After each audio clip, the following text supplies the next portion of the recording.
నారద మహర్షి ధర్మరాజుతో ద్వారపాలుర గురించి ఇంకా ఇలా చెప్పసాగాడు.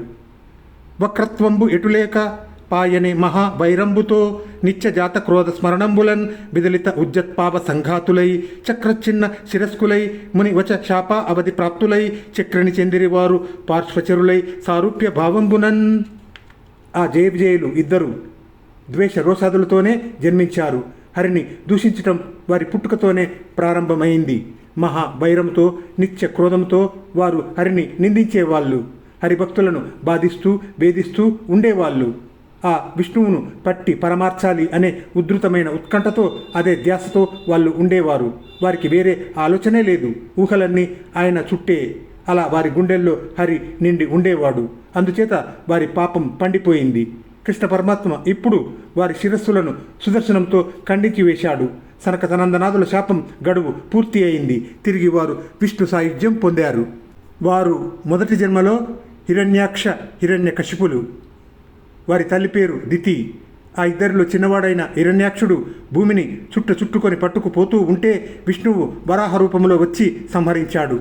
పెద్దవాడైన హిరణ్యకశిపుడు నరసింహమూర్తి అయిన శ్రీ మహావిష్ణువు చేతులలో సంహరింపబడ్డాడు. ఆ హిరణ్యకశిపుని కొడుకు ప్రహ్లాదుడు. అతడు విష్ణు భక్తుడు. ఆ కారణంగా తండ్రి చేత నానా రకాలుగా హింసింపబడి కూడా ప్రహ్లాదుడు నారాయణుడి చరణ కమలాలు విడవకుండా ధ్యానిస్తూ పరమపదం పొందాడు. ఈ విధంగా నారద మహర్షి చెప్పినదంతా విని ధర్మరాజు నారదుణ్ణి ఇలా ప్రశ్నించాడు. బాలున్ హరిపద చింతాశీలున్ సుగుణాల బాలున్ శ్రీమన్మేధ జాలున్ సంతోషింపక ఎలా శిక్షించెను రాక్షసేంద్రుండు అనగా. ఓ గొప్పవాడా, తాపసేంద్ర, ఆ రాక్షసేంద్రుడైన హిరణ్యకశిపుడు శ్రీ విష్ణువు పాదపద్మాలను ధ్యానించే గుణవంతుడు పసివాడు అయిన తన కొడుకును చూసి సంతోషించవలసినది పోయి ఆ బాలుని పట్టుకొని శిక్షించడానికి అతనికి చేతులు ఎలా వచ్చాయి? ఎంత రాక్షసుడైనా కొడుకును బాధించడానికి అతని మనసు ఎలా ఒప్పింది?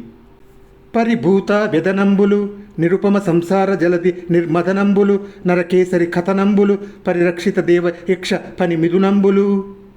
శ్రీ విష్ణువు కథలు వెదలను పోగొడతాయి, సుధలను చిలికిస్తాయి, అనంతమైన సంసార సాగరాలను దాటిస్తాయి. దేవతలకు, యక్షులకు, నాగులకు, స్త్రీ పురుష జాతులకు అందరికీ క్షేమాన్ని కలిగిస్తాయి. కొడుకుకు అటువంటి దైవ ధ్యానం అలవడినందుకు ఆ రాక్షసరాజు పొంగిపోక కృంగిపోయాడెందుకు? ఆ ప్రహ్లాదుణ్ణి తండ్రి హిరణ్యకశిపుడు ఎలా శిక్షించాడు స్వామి? మునిచంద్ర, నా అనుమానాన్ని నివృత్తి చేయండి.